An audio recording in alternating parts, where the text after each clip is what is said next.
Good morning, everybody. It is 8:31 and we will kick off and open the Lower Downtown Design Review Commission meeting for September 5th, 2024. I'll just do a quick reminder for the commissioners, since we do have a fair number of people here in person today, to please, especially when we're in deliberations, make sure that you're speaking loudly and clearly so that everybody in the room, as well as everybody on the Zoom, can hear us. We do not have any meeting records for approval today, so we'll go ahead and kick off. We'll start with some introductions. Start with you this morning, Craig. Craig Lawrence, owner operator. Amy Sanborn, preservation architect. Fred Glick, property owner. Heather Vasquez Johnson, practicing architect and chair. Andy Duckett-Emke, preservation architect and co-chair. Nick Allen, developer. And I'm Brittany Bryant, Denver Landmark Preservation staff. A little too crazy. All right. For anybody who is joining us virtually today on the Zoom, you will see up on the screen some audio tips for those of you who are joining virtually. So please, we encourage you to download Zoom on your desktop, laptop, tablet, or mobile device. Click on the audio settings to bring up an additional menu. Try adding a background noise suppression and test your speaker and microphone for maximum output volumes. If you are presenting or you are a public commenter when it's your turn to speak, to mute or unmute, please click on the microphone icon at the bottom of the screen. You can expand that menu to select your speaker and microphone devices. And if you're continuing to have audio challenges, we recommend switching to phone for audio.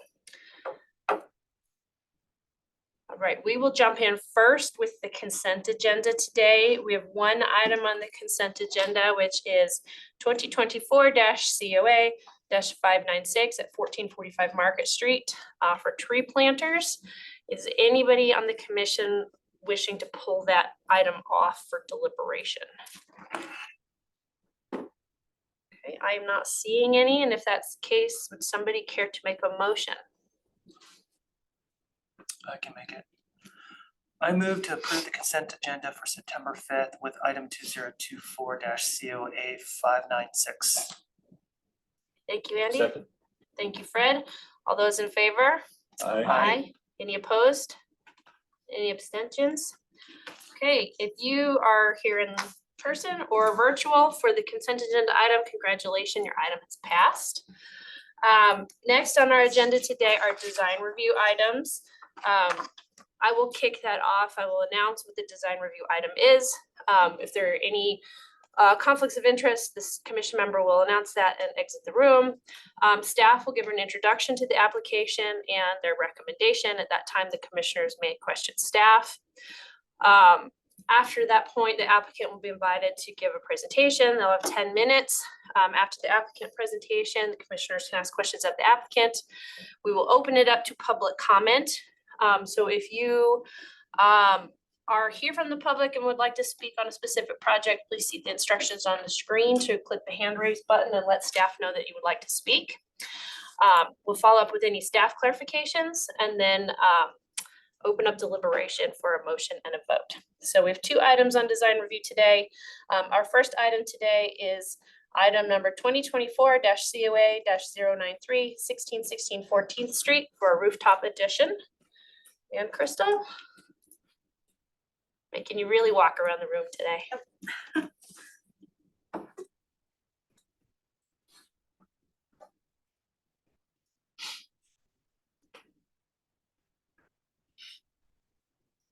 Do you want slide control or?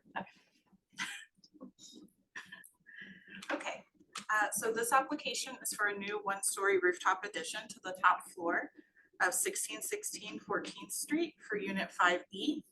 The Acme Lofts building, the existing 5-story brick structure, is a contributing structure to the district. At left and center are photos of the structure. At right are photos of the roof where this new addition will be located. And at the bottom right, you can see an existing adjacent rooftop addition.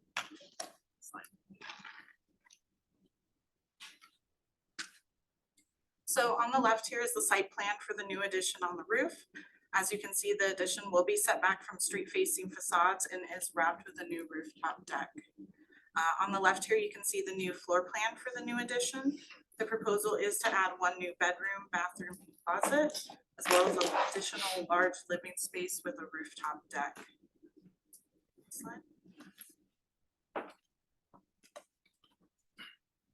So the new rooftop addition is subordinate to the contributing structure and has a proportional relationship with the building. It will not be highly visible from public vantage points and will remain visually subordinate to the structure. The new addition is proposed to be clad in both horizontal and vertical corrugated metal siding to match siding on an existing rooftop addition that is adjacent to this unit at the Wazee Street elevation. Windows will be aluminum clad wood, fiberglass, and an aluminum skylight. Next slide. So here's the 14th Street elevation. The new rooftop addition is not stepped back from the facade a minimum of 15 feet at the 14th Street elevation. At this elevation, it's only 10 feet 1 inch from the facade of the building. However, at the Wazee Street elevation, it is set back 15 feet exactly from the facade of the addition to the facade of the contributing structure. Additionally, because of that adjacent existing rooftop addition with roof deck that is stepped back from the Wazee Street facade of the building, that one's only 6 feet 5¼ inches with a deck that is about 4 feet 5½ inches from the facade, which the applicant has aligned their deck with at this elevation. And the new rooftop addition is a 1-story structure. It stands at approximately 15 feet 11 7/8 inches tall to the top. So it does slightly exceed the preference, but is still lower than the 20-foot requirement. Next slide. And then finally, here's some isometric views of the new rooftop addition. The new 1-story addition will be set back from the front facade of each elevation. It is less than 20 feet tall and will be subordinate to the existing structure and the district. Therefore, staff is recommending approval. Great, thank you, Crystal. Are there any questions for staff? Crystal, just one question. In the drawings, there's notes for window replacement. Is that part of this project, or is that maybe I'm just misreading that note? I had the same question, Andy, so thank you. I'm not Okay. sure, I maybe missed it, so that's a question for the applicant.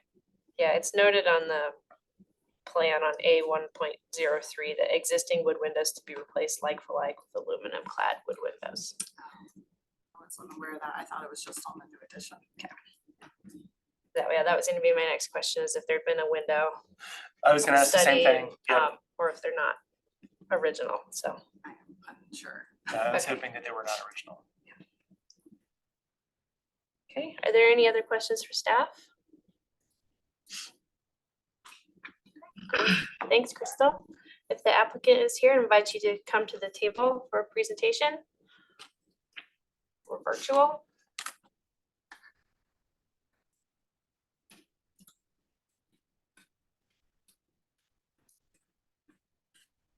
Okay, Taylor's getting you set up to panelists, so you can join us virtually.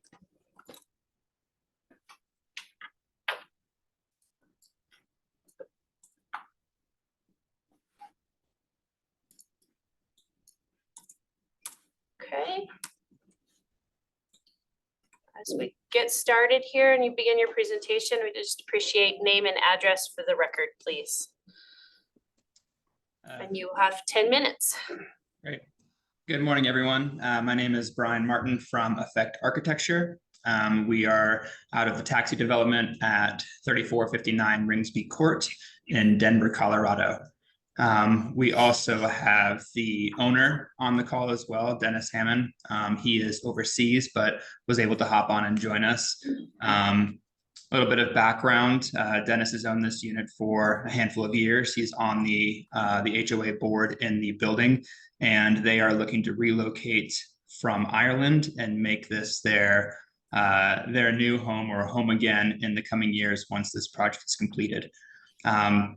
So we've been working back and forth with Dennis and his wife for quite some time now, just trying to figure out what the best use is for this space. And they've really been interested in the idea of this rooftop deck, just given the other rooftop additions that have been done on the building, but trying to make this an actual unit that will suit their needs and really take advantage of the view corridors they would get from that southeast corner of the building. They have been very conscious of the other units that are up there, trying to do something that is in line with the character of the building and that siding and material that is present on the other units additions, as well as the water tower portion on the northern piece of the building. And we had some initial back and forth with Crystal as well about some of those existing additions and their closer proximity towards the Wazee and 14th Street sides than what we are proposing here as well. I think it was mentioned that unit that's just to the west that's existing, you can kind of see on the left-hand side of the image number 5 there. They're only about 6'5" from the southern face of the building, whereas we're at that 15-foot mark. And so the eastern side, where we are closer than that recommended or preferred 15-foot piece, you'll also notice that the Acme Buildings facade steps up a couple of feet higher with the parapet wall and cap on that side as well, which assists to shield that from the public view. I know there's going to be a question about the window replacement on the 5th floor down below. That is something we would like to discuss, and I know we'll need to go through the historic window assessment to kind of judge the character or quality and condition of those existing windows that are there. We're not going to be looking to change any of the sizes or styles of those windows. However, there are other units in the building that have had windows replaced previously. So we can provide additional information for that if and when requested. So going back to the comment from Crystal about the height on the unit, the majority of the building you can see here is lower than that maximum height of just over 15 feet. It's the top point of that skylight you can see on the northern portion of the addition, again on that left-hand picture, that's kind of creeping up to that 15-foot mark. We're also proposing some PV panels on that western portion of the rooftop, as well as a heat pump there. That heat pump in that northwest corner is the highest point that we actually have above the top of the roof deck. But again, the location and placement of that in that northwest corner makes that really unviewable from the street corridor on really either approach. The materiality of the windows that we're proposing here on the top, we're proposing fiberglass for the sliding doors, which would be pocket doors. You can see on both the south and east elevations there. There are other aluminum windows and doors on the other rooftop additions. However, for energy efficiency, we would prefer to go with a similar profile and aesthetic of those windows, but something that is more energy efficient and thermally resistant. The roof deck that we're proposing, wrapping the south and east sides of this addition as well, do align with the roof deck of the unit to the west, as well as one that's further towards the north. You can kind of see it on that right-hand side of that left-hand picture as well. But same materiality, same step backs from the facade for both of those.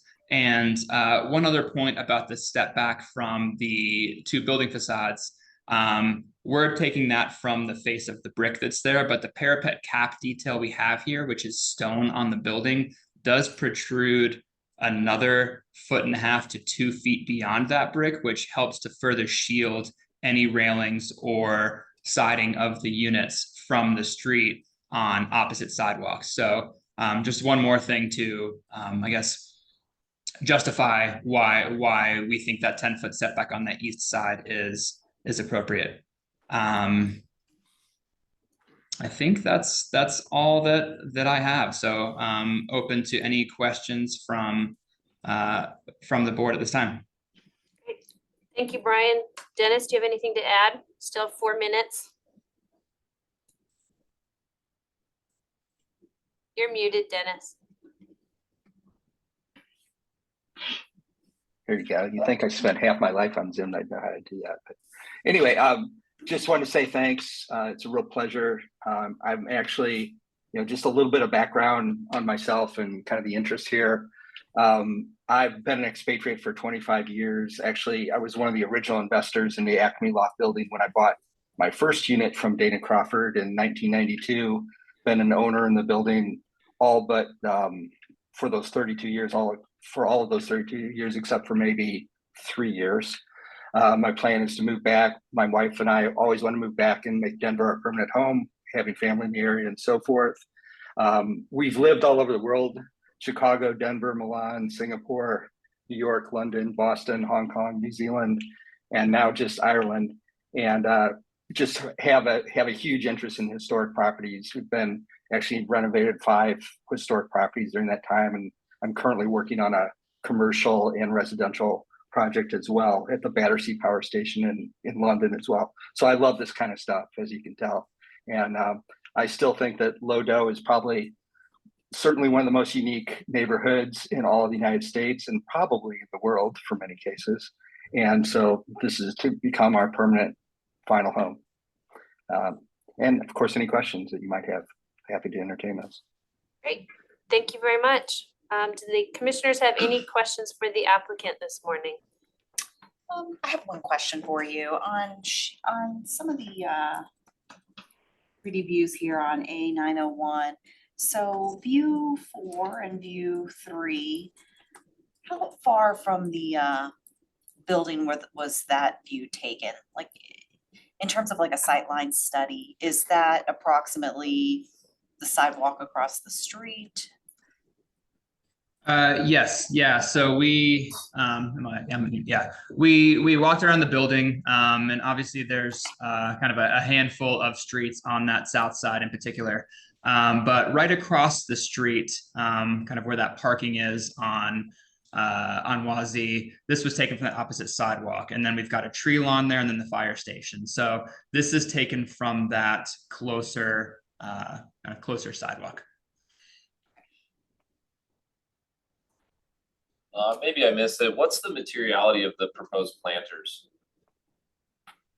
We would propose that those be a matching black to the fiberglass doors and frames on the windows. Okay.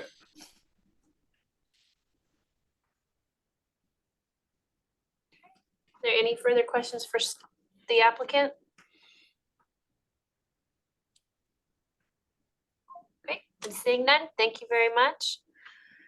Do we have any public comment either in person or on the Zoom? If you're here on Zoom and would like to speak, please raise your hand. Okay, not seeing anyone here in person wishing to speak. Okay, I'm not seeing any. Is there any staff recap? Crystal? No, it sounds like they were gonna do a window assessment for any window changes, so that wouldn't be part of this application. Great, all right, so we will open up deliberations. Sorry, I have That's okay, a sorry. few things. This is in a special review district, so it will require supermajority of 6 to pass. So that is all of you today as we at 6. And then looking at the windows, just in some historic photos and some real estate listings, they don't appear original, but I don't think we have enough information to review that. So we would add that as a condition of approval. Would it be a condition? This is a question, this is deliberation. Would that be a condition, or would we just omit that, like in the motion to say, this is the work only for? Needs to be taken. You need to say something about it. 'Cause Yeah, it's we need to say referenced something about it, in- because it's referenced in the drawings. My fear is I don't want to approve it. Right. And it, yeah.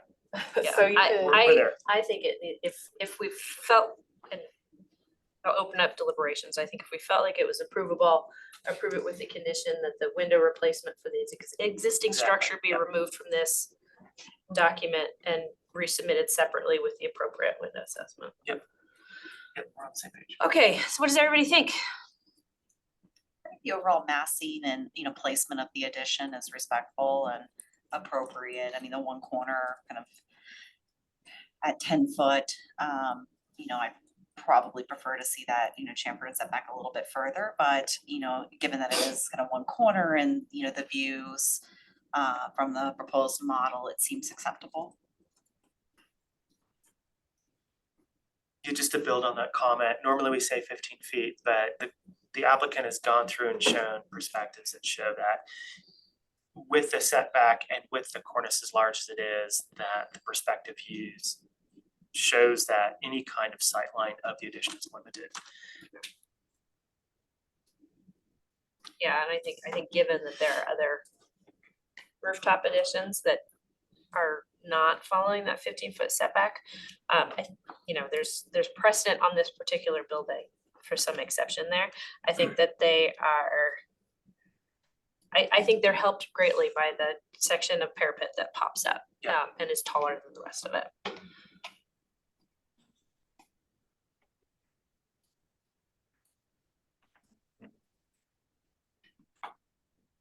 Any other thoughts? The materials match what's there already. It's high quality. I don't have any concern with what they've got, what they're proposing material wise, so. We all seem to be kind of in agreement. Does somebody care to make a motion this morning? Sure. I move to approve application 2024 COA 093 for the rooftop addition at 1616 14th Street as per design policy standards and guidelines 1.4, 1.4.1, 1.4.3, presented testimony, submitted documentation and information provided in the staff report with the condition that the window replacement be removed from the application and resubmitted with the appropriate window assessment materials. Thank you, Fred. I think that covers that. Do we have a second? Second. Craig, you raised your hand first. All right. All those in favor? Aye. Any opposed? Any abstentions? Okay, the motion passes unanimously. Thank you, Brian and Dennis. And please follow up with Crystal on the modifications to take out that window replacement and submit it separately. All right, and then moving on, our second design review item today is item number 2024-COA-588. It's for 1320 20th Street and 1962 Market Street. And we've got Crystal again.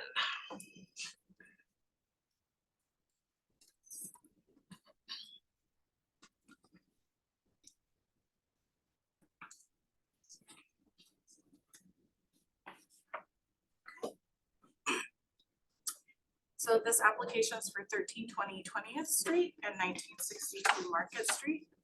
The application is proposing a large third floor rooftop addition and roof deck, as well as a courtyard side addition to 1320 20th Street, a contributing structure to the district, which you can see here at the top of the slide. 1962 Market Street at the bottom of the slide is a non-contributing structure on the same zone lot that is proposed for total demolition. Total demolition, by definition in the Denver zoning code, is anything over 40% of the structure. However, portions of the structure, mainly the corner entrance and parts of the walls on either side of the entrance, are proposed to be retained, as well as 2 vintage signs and connected to 1320 20th Street as a courtyard. Next slide. So at the top here, you can see the first floor demolition plan with the demo work in blue. At the bottom right, the roof demolition plan in blue. And to the left side, on that bottom right, is 1320 20th Street. Next slide. So staff does have concerns about the amount of demolition proposed at 1320 20th Street, the contributing structure between the amount of roof plane demolition, which is 36.7%, and wall plane demolition at 38.6%.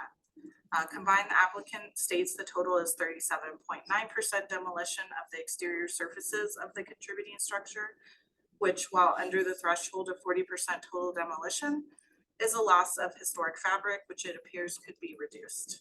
The Market Street elevation, for instance, is proposed to have a large 2-story tall glass wall and doors installed to access the new courtyard, which will remove a large amount of what is currently exterior wall surface.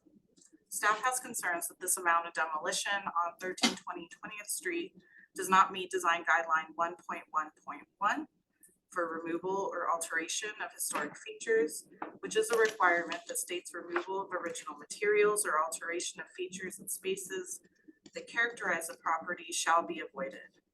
The large amount of demolition proposed and changes that alter and adjust the spaces in the contributing structure for this large rooftop addition and the new open air courtyard do not appear to meet this guideline. Next slide.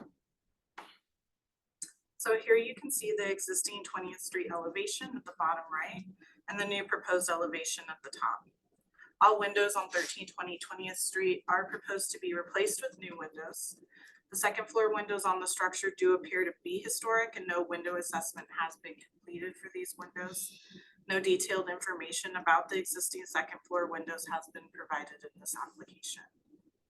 Staff believes the existing storefront windows are not original. The applicant has indicated that the existing storefronts are between 30 to 40 years old. And though staff is supportive of storefront replacement, the proposed design does not appear to match historic storefront styles found in the district. The existing storefronts, while likely not historic, better match what would have likely been found on the structure originally and have kept the same alcoves that would have likely existed at this storefront, evidenced by the remaining tile at the former door thresholds that is still present. According to old Sanborn maps, the first floor of the building historically had multiple tenants. And in the proposed replacement storefronts, the kick plate appears to be a simple flat metal and has no detailing like many found in the district. And the transom is awkward and does not align well with the overall storefront design or design of the contributing structure. Therefore, staff does not believe window replacement or the proposed storefront changes to 1320 20th Street in this application meet design guideline 1.1.7. And policy 1.4 rooftop additions states that rooftop additions must be subordinate to the historic structure on which they are located. And design guideline 1.4.1 has two requirements that state that rooftop additions shall remain visually subordinate to the building and that rooftop additions shall have a compatible and proportional relationship with the historic building and shall not change its character. The one-story rooftop addition and large third floor roof deck on 1320 20th Street are not visually subordinate to the contributing structure. Roof decks within the historic district do not typically jut out from the side of the contributing structure by about 41 feet. And the roof deck will be set back from Market Street, 20th Street, approximately 11 feet 7 inches and only 5 feet 1 inch from Market Street at that courtyard facade, as you can see in plan view on the left side of the screen. The new rooftop addition is not step back a minimum of 15 feet from the facade of the building. So it does not meet design guideline 1.42. From the vertical fence to the facade of the structure, the step back is only 7 feet 10 inches. The rooftop addition with the additional mechanical screening area is exactly 20 feet above the roof deck. And though the height requirement is met, most of the one-story rooftop addition that will be visible from the street stands at approximately 16 feet tall and does not meet the preference and is not compatible with the existing floor-to-floor heights of the contributing structure, which are approximately 12 to 13 feet. Next slide. So here you can see the Market Street elevation, the existing on the right, and the new proposed elevation on the left. The remaining portions of 1962 Market Street are consistent with design and materials found in the district and are to be connected to 1320 20th Street with glass walls with a printed ceramic design, a brick design at the second floor, and a varied fritted pattern design at the first floor. The glass printed ceramic has no precedent in the historic context, so staff has asked the applicant to bring material samples if they could to the meeting for review by the commission. The two vintage signs are also proposed to remain. Next slide. This is the alley elevation of 1320 20th Street. At right is the existing condition, and at left is the new proposed addition and minor alterations to the first floor. Here you can also see the rooftop addition and mechanical screening as well, and how it stands above. Next slide. Then here's the west interior lot elevation. At the bottom is the existing condition, and at the top is the new proposed addition. Here you can see much of the rear wall of 1320 20th Street has been demolished to add a new wall clad in flat seam metal panels, as well as stucco wall towards the 1962 Market Street side of the elevation. Though staff has concerns about the amount of demolition, it does appear to meet design guideline 1.2.1. Next slide. And then here's some building sections with sight lines. At the top is a building section showing how much of the interior space of 1320 20th Street will be altered to connect more with the new courtyard addition. And at the bottom is a section through showing that side wall of 1320 20th Street facing towards Market Street with the two-story glass walls and doors connecting to the new courtyard. Next slide. Here's just an isometric view from 20th Street towards 1320 and 1962 with the addition. Next slide. Here's another view from Market Street. Staff has concerns about the roof deck looming over the walls on Market Street and its visibility, as well as being an atypical condition in the district since roof decks typically are contained on the roof of a structure, not necessarily floating above one. Next slide. So finally, one more isometric from the 20th Street view. Although staff is supportive of the proposal to retain portions of 1962 Market Street and the two vintage signs connected to that structure, staff believes the new rooftop addition, roof deck, and side addition of the courtyard at 1320 20th Street, the contributing structure, are not subordinate to the structure, overwhelm it, as well as demolish more of the building fabric than necessary. It does not meet design policies and guidelines in relation to the contributing structure. Thank you, Crystal. Are there any questions for staff from the commission? Andy? Hey, Crystal, can you just confirm so it's on the record? 1320 20th Street is a contributing structure within the district. However, 1926 Market Street is not. 1320 20th Street, where the Giggling Grizzly is currently, is the contributing structure. Yep. 1962 Market Street is a non-contributing structure in the district. Thank you. You had mentioned the roof deck jutting out 40 feet or something. So is it the interpretation that the roof deck is sort of jutting out from the contributing building as opposed to living above the non-contributing building? Is there a definition for what the why behind that? Is it because the access to the deck is from the other Yeah, structure? it is. It looks like it floats above it. And if you look at the plan view of the roof, there's open air around the edges. So it is fully connected to the 1320th Street side. So it's like a floating roof deck, but there's also a roof deck inside their new addition too. So it just sticks out.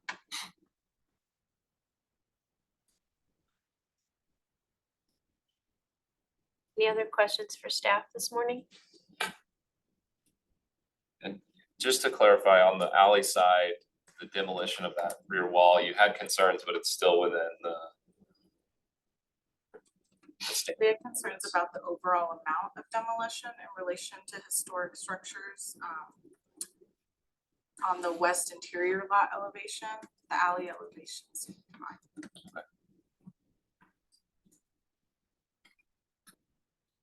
Okay, anything else for Crystal?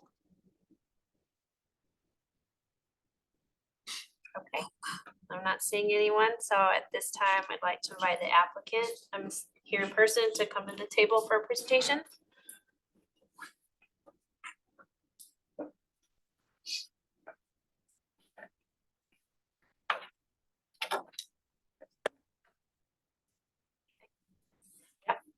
Good morning, everybody. I'm Can Kenny you, Montfort. sorry, Kenny, can you hold on a second? I'm Yeah. pulling up your presentation. Sorry to interrupt you.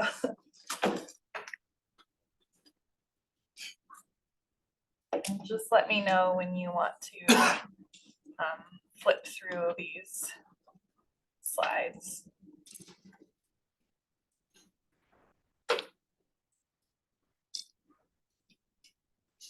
Cool. Again, good morning. I'm Kenny Montfort with Montfort Companies. We're based at 1962 Blake Street, which is a block away from the subject property here. Today marks a very exciting point in our long and very rewarding journey for this project. When we purchased these buildings in 2022, we knew it would be a very involved project from on our end as a developer from a design and programming perspective, but we signed up for that. When we went through with the acquisition, we know now that what we've designed is truly an award-winning project that will have a national draw. We're very excited about this. We're excited to have the support from a number of stakeholders that were involved in the process all along the way. Many in the room, otherwise written support provided by a handful of others who couldn't make it today. Our intent with Peter's presentation, we'll introduce in a minute, is to address all of staff's concerns and walk through a little bit of our thought process, how we arrived here, the building, the condition of the building at the corner, which informed a lot of the design decisions, and then the ultimate design that you're seeing in front of you. And the intent with all of that is for conditional approval from the commission today. Again, this has been a long journey. We're excited to share with you our thought process and just to reiterate, this is our third project on the block, so we're very familiar with the neighborhood, and we're excited for what this means for the community. So I'll introduce Peter Koliopoulos with Circle West Architects, who's the architect on this project. Okay, good morning, everyone. Just to reiterate, Peter Koliopoulos with Circle West Architects, 44 Cook Street, Denver. And very happy to be here. We'd like to thank everyone involved. It's been a very collaborative process to get here.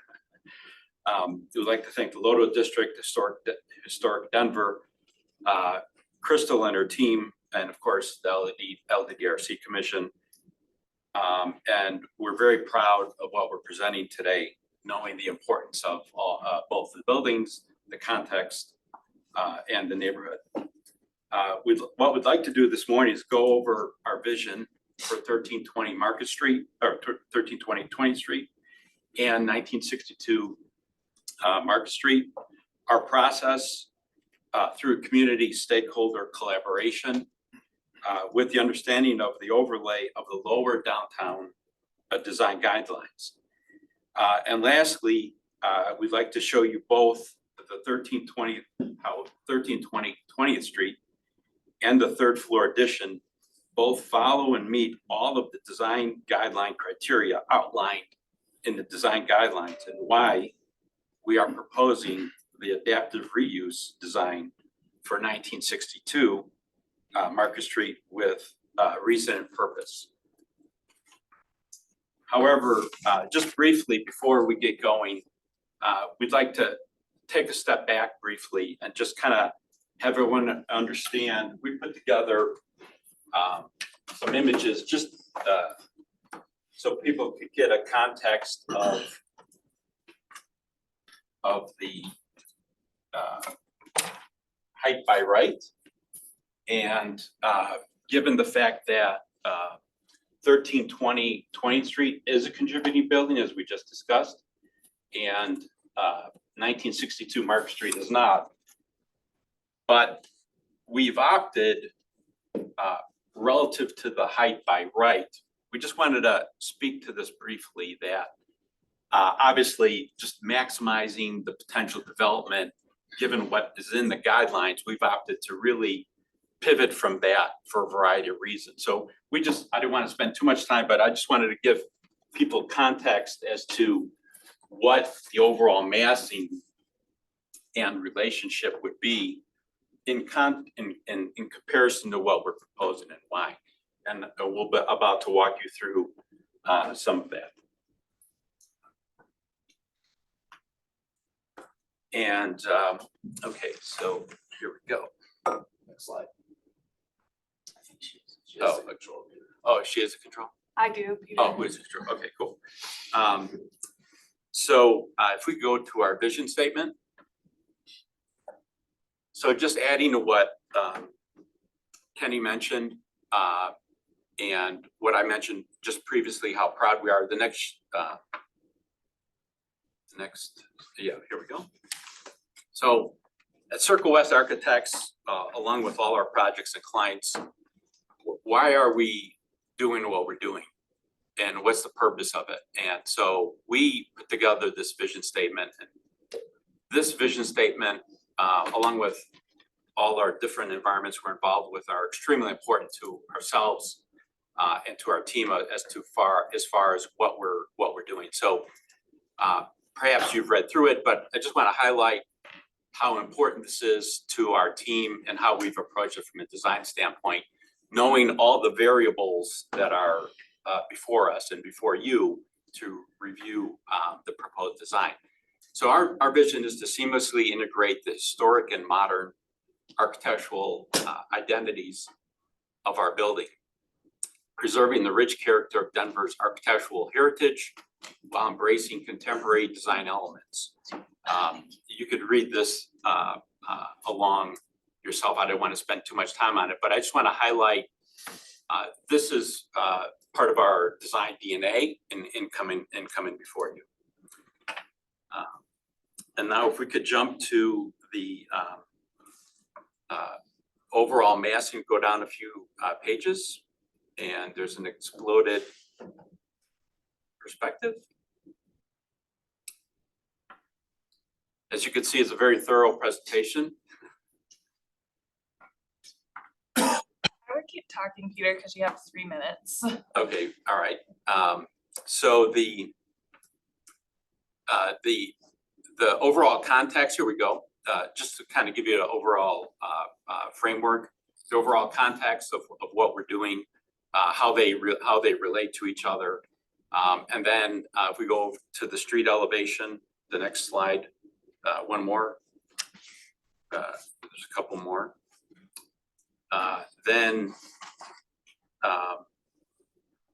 we can understand the context from a neighborhood perspective, how we're in context with our neighboring buildings and the identity within Lodo and the neighborhood. I'd just like to highlight some of the policy items, and the guidelines are very important to us, and we work very hard to follow them in a complex project, very much what we have here.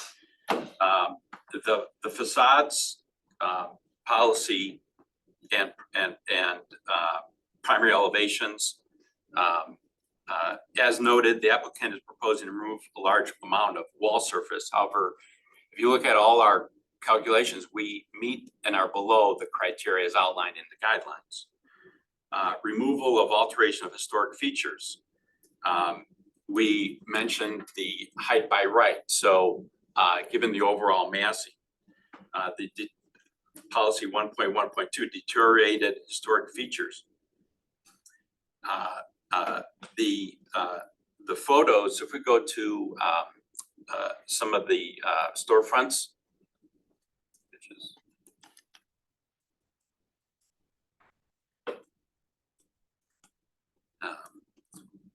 so the aspect, as much as we respect the staff and Crystal going through it, as you could see in the guidelines, we meet all of the criteria specifically for the 1320 20th Street building, as well as the rooftop addition.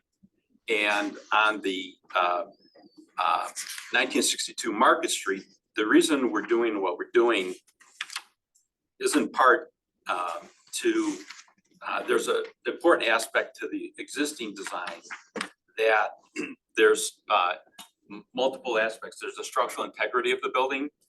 The building is failing. We've had a third party review that building for its structural integrity. We wanted to enhance the identity and visual connection, and we wanted to have a strong pedestrian connectivity both on Market and 20th Street. And the idea of connecting both buildings and its relationship to the third floor addition. The third floor addition is a product of its context to 1320th. So if we go to some of the sketches, the overall design of the third floor was really set from the geometries of the second floor window of 1320th, extruding up. Some of the constraints on the third floor, the reason the setback isn't the 15 feet on 20th Street is because on the third floor, that's a third floor open air roof area. By code, we're gonna need 2 egress stairs. Those egress stairs are set geometrically to meet the accessibility to meet code. And that's where the stairs are kind of fixed for us so we can meet the code. Then what we did is, in communication with Crystal and some of the initial discussions we developed, we took the geometries of the second floor windows from 13/20, extruded them up, developed the vertical fins, developed the cornice line.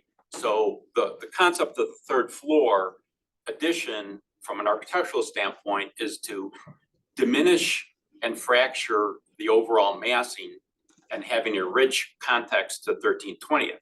I need you to wrap it up, Peter, you're out of time. Okay, all right. There we have it. Okay, thank you.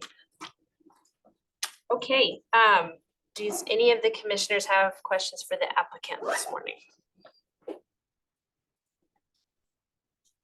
Peter, I think you somewhat addressed it though, but can you give any more kind of clarity to the rhythm and proportion of the rooftop addition relative to the historic building below?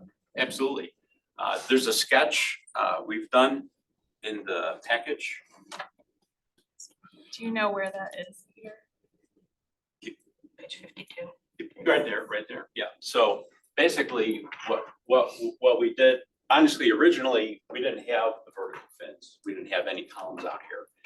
We had what we referred to internally as more of a flying wing, a super cantilever out there. After our initial meeting, some of our pre-meetings with Crystal and their staff, they made the comment that this stair massing in particular was really overpowering, paraphrasing some of the communication. And a comment came out, I don't know if it was through Crystal or whomever exactly, was that, hey, we really need to tie in contextually to 13/20. So if you go back to our vision, the way we're evaluating it is really, we have three buildings interconnected. We have the 13/20, we have the 1962, and we have the rooftop addition to 13/20. So as you can see, what we've done is we've taken up the geometries of the windows. Those set up the thin geometries and setback. What we also did is there's a reason of the angle of the fin, as well as accentuating the cornice line. Given the rich cornice line on 13/20, we wanted to pay more of a modern homage to that. And really, instead of having what we call a simple box sit on top of the roof, we wanted to diminish that massing as much as possible and give a strong context to 13/20. Are there any other questions for the applicant? I wonder if you could just, some of what's kept of the old El Chapultepec corner, and sort of what drove that dimension, and maybe you could Okay. shed a little. Can we more go light to on the beginning of the presentation? There's a sketch on the design narrative, I believe. So our role is the lead architect, lead designer. However, in this particular project, with all the people involved, we really see ourselves as more of a design facilitator, and we're very proud of that. And what I mean by that is a lot of the ideas that are developed in this design came from other people outside of Circle West Architects that we've incorporated. So give credit to Dick Farley. This is Dick's sketch here at one of our initial meetings. So and Kenny brought in also a peer review architect to us, Chris Shears. So through those meetings and discussions, at our first meeting, Dick started sketching how do we preserve El Chapultepec 1962. So two strong ideas. One is to preserve the corner and certain segments of the walls, obviously the signage, both the larger sign and the smaller eat sign. And additionally is to keep the frame or silhouette of the building. So that silhouette in the glass and the steel that we're proposing is exactly the frame of the current 1962. Additionally, what was brought up in some of the comments was the brick patterning on the glass. So we have samples we could share with you as well. And that came from initial discussions with Historic Denver. So originally, we had clear glass, honestly. So through some of the meetings that someone brought up the idea of like, well, if we develop a brick pattern in the glass, so there's a fritting process we can develop. So that's how the brick pattern came in on the upper glass. And then there's a frit that you can see in our design package for the lower glass to emulate the brick patterning of El Chapultepec and the frame, and keeping and preserving, let's say, the most important elements of El Chapultepec. Just to complement Peter's description there, the idea was, and this is design number 100 of our process, but it happens to be the best. The intent was to bring vibrancy to the corner, right, and meet the consumer and the neighborhood at the street level. So we do that by adding glass and transparency, right, and then creating that activation on the inside of the glass.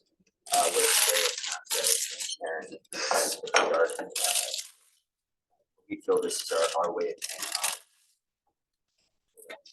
While creating something that should take program. Passing around the glass. Okay, so just to highlight, the insulated sample is literally the glass we're specifying.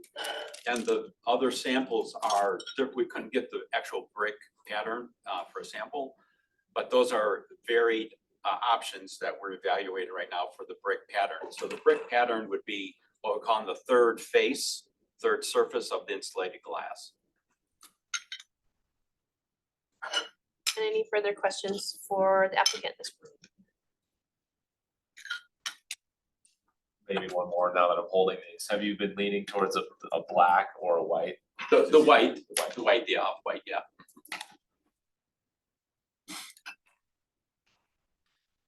Anything further? Thank you. Okay. Are there any members of the public wishing to speak on this project? Mr. Farley? As always, if you could give your name and address, and then you'll have 2 minutes. My name is Dick Farley. I live at 2500 Walnut Street in Denver. I'm co-chair of the Lauderdale District Inc., which is a business-oriented RNO that covers Lower Downtown. And you know, we've been working with the applicant. They put a lot of work into it. Chris Shears and I on a workshop with them to develop a fresh approach to 1962 Market Street. We think that we came up with a really a sensitive idea that pays homage to El Chapultepec, and at the same time creates something quite new. It echoes the form of the building, so along with the existing brick corner, holds that corner. It makes a terrific entry into Lower Downtown. At the same time, it gives homage to the building. The deck that hovers over it is part of the 1320 development, but it is separated from the walls both vertically and horizontally, which I think is important in terms of emphasizing the 1962 approach. So basically, I think this design is a compromise. I think it's actually a new, fresh approach to how to deal with El Chapultepec, given the fact that the building was in serious, structural disrepair.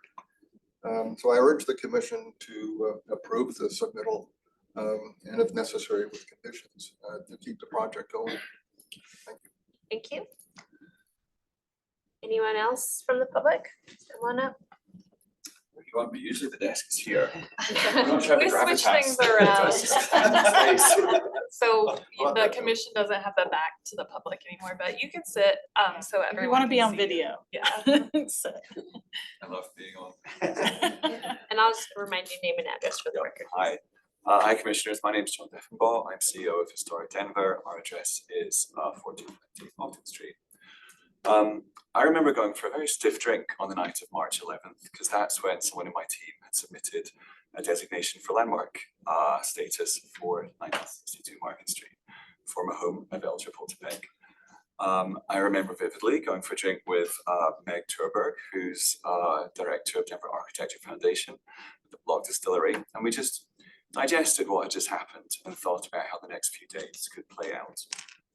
Fortunately, the property owner, to their credit, was engaged with us. We worked very proactively together. I'm very excited about the outcome for 1962 Market Street. A small but mighty portion of the building has been retained at that corner with the sign. Continuation of the height with a contemporary glass facade. As was mentioned, the introduction of the brick fritting was a suggestion from Historic Denver in order to moderate the transition between the old and the new, and to give some subtlety to that. It is a complicated project. We appreciate there is a lot going on, but overall and holistically, we are supportive of this project. We note staff concerns, and of course, we would rather not be here with a staff recommendation for denial. That's not something Historic Denver makes a habit of supporting. But we are aware that the applicant intends to address the issues with windows on 1320 20th Street and a number of other issues with 1320 20th Street. So with that in mind, we are supportive and we do urge the Commission to approve this project. Thank you. Thank you. Any additional public comment? Please come on up. Good morning. My name is Georgie San Miguel. I am the head of hospitality for HB Hospitality. We currently lease the spaces at 1937 Market, 41, and 1949. This is the first time I'm seeing these designs, so I'm really excited because coming from Mexico, Bosque de Chapultepec actually means city park. And so seeing those designs would absolutely add and elevate, that corner. And seeing our business rise over the last year that I've been in Denver has been huge, and I think this is the type of thing that we need downtown, is just to brighten things up, especially at those corners. It's absolutely beautiful, so congratulations. And we are really excited from HB Hospitality to support this project, so thank you. Anyone else in person? Please come on up.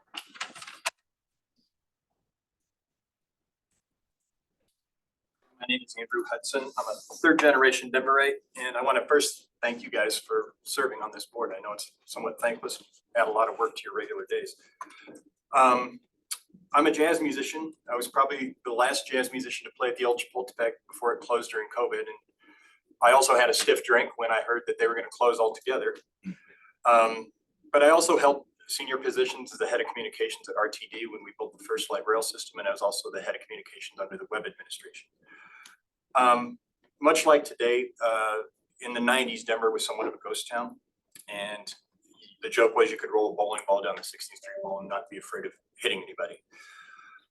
The mayor had a downtown summit, and the downtown summit was business leaders, civic leaders, and we created a vision to make downtown Denver a dynamic, thriving, livable center of entertainment, business, residents, and activities. And it succeeded. And as a result, residents approved billions in bond improvements that created the new art museum, the Opera House, the expansion of the convention center, Mile High Stadium, Coors Field, even this building that we're in right now, the renovation of that. I don't want to go on the way it used to be. I just want to encourage you all to imagine what is still and what it still can be today. We're at a junction. The impacts of COVID, downtown suffering a 37% vacancy rate in commercial real estate. Restaurants and nightclubs are being forced to close or relocate. And I just believe we should not stand in the way of committed, dedicated, and responsible developers who are doing everything they can to activate new excitement for downtown. It sends the absolute wrong message to developers like the Montforts who are willing to invest in the city and taking their own financial risk to do so. Of course, nobody's arguing there shouldn't be guardrails and there should not be design reviews, but let's also recognize the moment for what it is. Downtown's struggling beyond our wildest imagination, and let's commit to making Denver business friendly. And as we know from our experience in the past, we can recreate thriving downtown Denver. Thank you for hearing my words. Thank you.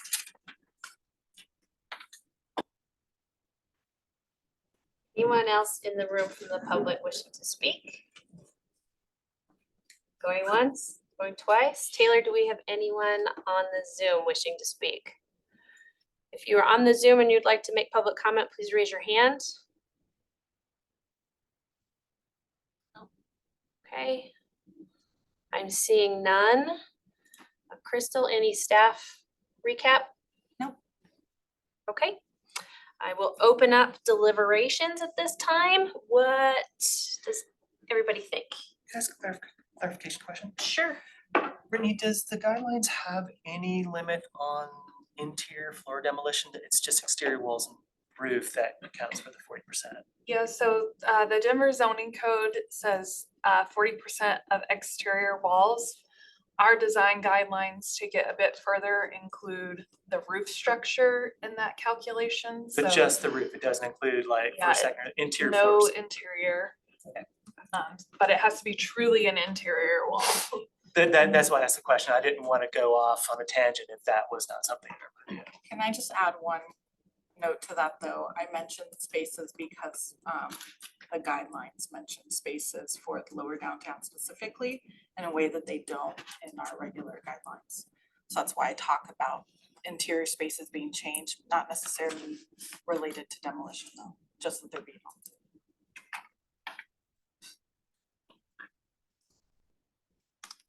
What does everybody think?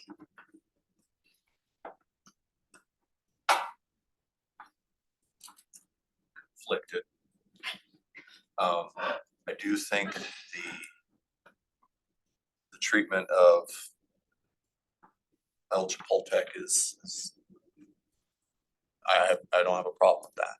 I do agree with staff that the rooftop structure is leaning very heavily over the guideline for being respectful to the historic building. I think, yeah, I agree. I think I really commend the applicant for the efforts that they've put in working with the neighbors, Historic Denver, and the efforts that are being done to work with the El Chapultepec structure and the signs and to maintain some of that. And I'm really interested to see an actual sample of the brick print on the glass. And I think that that could be a very interesting way of doing a modern insertion around this and to reflect what was there. The area that I struggle with and that I am taking issue with is the rooftop structure over the top of 1320 and over. I'm just gonna call it the Giggling Grizzly because that's easier to remember. And I'm inclined to agree with staff in that I don't feel like it is subordinate. I think understand that there's a zoning use height by right here. But what is proposed there feels like it's overwhelming the historic structure. I think that part of that is actually the choices that were made and how that rooftop addition is constructed and clad. And I think, Peter, you said that in your presentation of that, you know, the angles were a reference to the cornice of the historic structure, which I actually think really starts to detract from the cornice of the historic structure and makes that feel less important. And so, I mean, the things that I really take an issue with are kind of the size and the scale and the treatment of that rooftop piece. I'm not convinced that things couldn't be reconfigured a little bit more to help that push back closer to the 15 feet. You know, particularly the elimination of the fins there would help that tremendously, I think. And I'm not convinced about the rooftop structure that extends over the kind of shell of El Chapultepec, because as I'm interpreting it, that's essentially open to sky. The rooftop hangs over that, but there is no roof over the El Chapultepec space. That's an outdoor space. And so how much that hangs over that and how much that sits on that, I have a hard time justifying that meets the guidelines. Fred, you look like you have something to add. No, I really agree with you about the third floor addition. And I think something very telling in the presentation was the reference to it as the third building that's there. And I think that's apparent. It's thought of as a third structure essentially. That was, Peter's statement, and it reads as that. I think it doesn't read as an addition. It reads as a very significant additional structure, and that to me does not align with the guidelines. I'm also a bit concerned and share staff's concern with some of the storefront along the contributing building. I think the loss of articulation at the ground floor. And I sympathize because I know as a building owner in Lodo that it's much easier to manage a building that doesn't have some of that articulation. They become an attractive nuisance. But I also think the street front suffers when we erase all of that and create for a whole half block face, a singular street wall with no articulation. I think that's unfortunate. I share your concerns about the roof deck. I'm not sure it reads so much as a roof deck as an enormous balcony. Yeah. And that again troubles me. And I think I don't want to lose sight also of staff's comment about the window replacement. At the very least, that process for the assessment of those windows, I think, needs to be followed. We just discussed that on the previous application. That's a process, that's an accepted process. I think that really needs to be followed. Thanks. Yeah, I agree with what Brett's saying. I do want to be cautious in saying that, the architecture and the architectural design of the addition, is subjective, right? I commend the design effort. I do see that rhythm and proportion is how it was derived with the historic building. I think ultimately when it's in 2D, it does feel very overwhelming. I will say that the oblique models that they provided in their documents, it seems less overwhelming to me. You can see that setback. It doesn't quite have the dominance as it does in the 2D view. The setback is, I think, somewhat concerning as it pertains to the guidelines. I would say, I think I'd be more approving of the rooftop addition, I think, if the historic integrity of the contributing building is maintained and not modified as proposed. And, I do think the corner treatment and the fritted glass with the brick is certainly a welcome addition, to the design.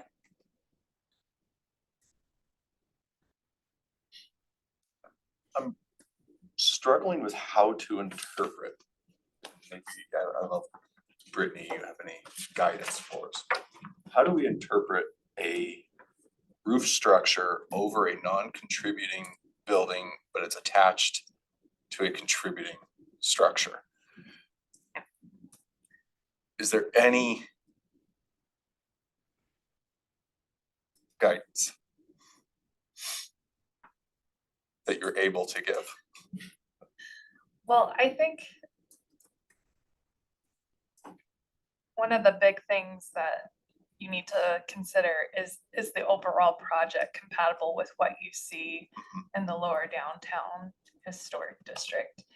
I would say roof decks are fairly common within lower downtown, particularly this block, where a lot of the buildings are 1 to 2 stories in height.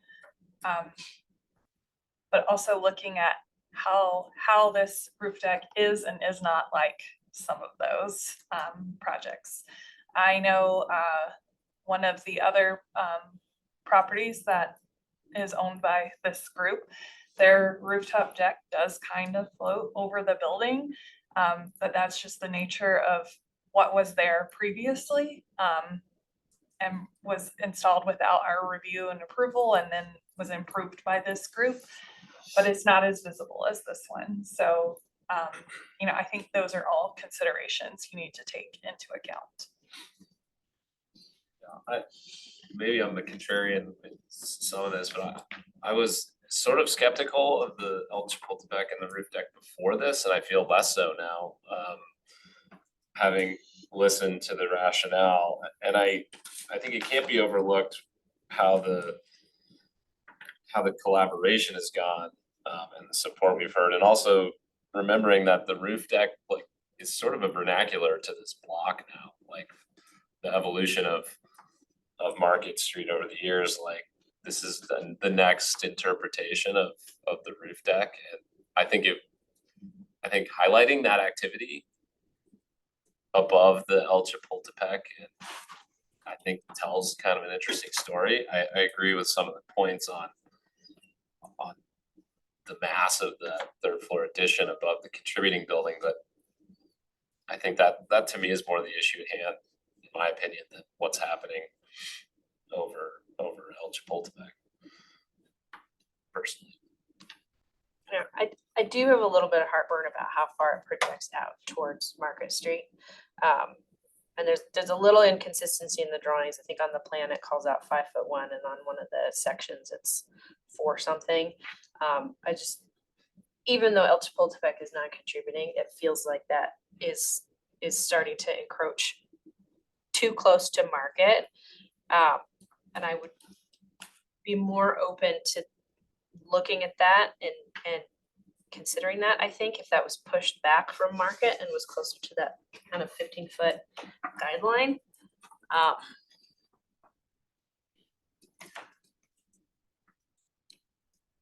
Yeah.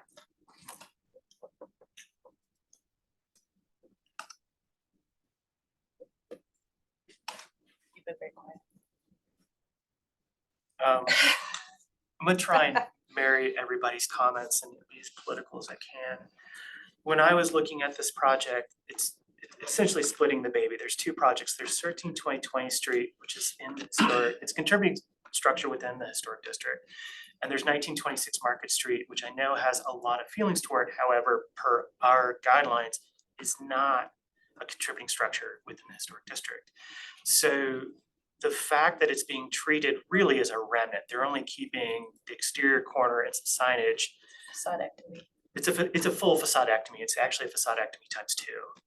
I don't have much consternation about the floating roof deck. I find it kind of romantic. It's kind of interesting. And because it's not a contributing structure and because the roof deck is set back, I do think the railing could be treated a little bit more to make it, I don't want to say go away because it's a sculptural element in this case. And I think if that railing was related more into the structure and how the facade was being treated, I think it could be a rather romantic entry into the street.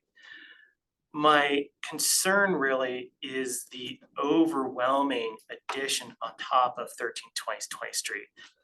I think it's too close to the front. I think the addition, I'm not convinced that they need that size of addition, being that they've demolished, I would say, more than 40% of the interior just to have an open floor space. It's like, I'm pulling from my Landmarks days where it's like, just because you can do it doesn't mean you need to do it. You need to listen to the existing building you've got and work with what you've got and not punch holes in the structure and make it up elsewhere.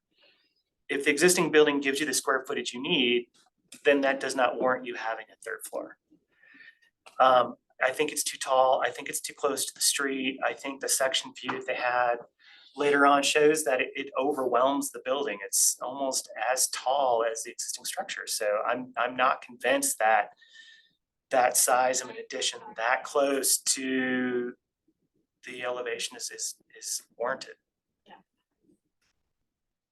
I would agree in the sense that, you know, I in the context of this contributing structure, I would say that our policy, I think, was 1.4 on rooftop additions, not overwhelming. Contributing structure overrules any sort of height by right argument. again, it goes down to, as an adaptive reuse, if this structure was anywhere else, I'd be like, wow, this is cool, go for it. But because this is an historic district, the intent is to protect the historic fabric, not just to shove a new use into a building because it looks cool. And I think because of that, we have to play by those rules that are in the guidelines, and I don't think that this edition does that. And as much as I appreciate the collaboration that occurred in the consensus building and the fact that, yeah, it would, I think, help activate that corner on a critical portion of the Lodo and the ballpark neighborhoods. I think our purview is pretty limited on into doesn't meet the guideline. I would say it doesn't meet the policy in the guideline in this case.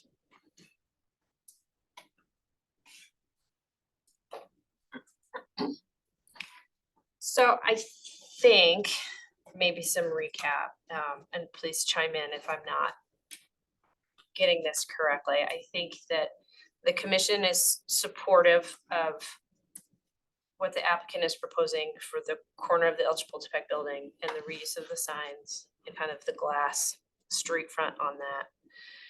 The commission has concerns, along with staff, about the proposed window replacement on the second level, the proposed storefront not kind of following the historic pattern, as well as the size and proportion of the rooftop structure overwhelming the 1320 Giggling Grizzly building. And that there's some probably adjustments to be made to that very large balcony / roof deck over the El Chapultepec corner to be more in line with the guidelines. Am I forgetting anything for the applicant? The commission has mentioned actually wanting to see the brick glass sample as well. Thanks, Brittany. Yes. Yeah, I'm concerned without seeing a sample that could be very, very cool, and it could be very, very terrible, depending on how it's executed. So, I mean, I not to continue to hammer on this, but you know, in the interest of providing that clear direction, that is our purview as well. I mean, we've been a little vague, I would say, and you know, reduce the heaviness. I think it's important for us to remember that we live in a time where, you know, mechanical systems are different. Things have to be accommodated. Life safety codes are different. Accessibility is different than it was. So I think it's important for us to remember as we provide that guidance, you know, that skinning this down to a project that's not commercially viable isn't protecting the historic fabric either. So we've seen that with a lot of other buildings in this area that fall into disrepair because the projects are too hard to execute on. And I think, knowing what we've heard, particularly from the groups that have supported this project, we should look very carefully at how we provide that feedback. I hear you. I also know that this commission tries very hard to not design it for them. I think that we've talked a bit about kind of what we think can happen and to kind of scale that back. And to do that, I think, I agree, making sure that there's something that's commercially viable, it's an adaptive reuse. There are things that have to be considered there. And I think it's doable. I think that there is a path forward here. I just struggle with the proposal as it has been given to us today. I disagree with the applicant's feelings that it checks all the boxes and meets the guidelines, because I don't think that it does. And I don't think that there has been enough in this packet to make a strong case or an argument that those guidelines need to be varied for this project, so.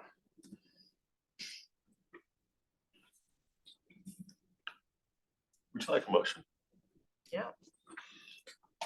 I move to deny application 2024 COA 588 for the one-story rooftop addition, roof deck and side addition at 1320 20th Street and 1962 Market Street as per design policy standards and guidelines 1.1.1, 1.1.2, 1.1.7, 1.2.2, 1.3.2, 1.4.1, 1.4.2, 1.4.3, presented testimony, submitted documentation, and information provided in the staff report.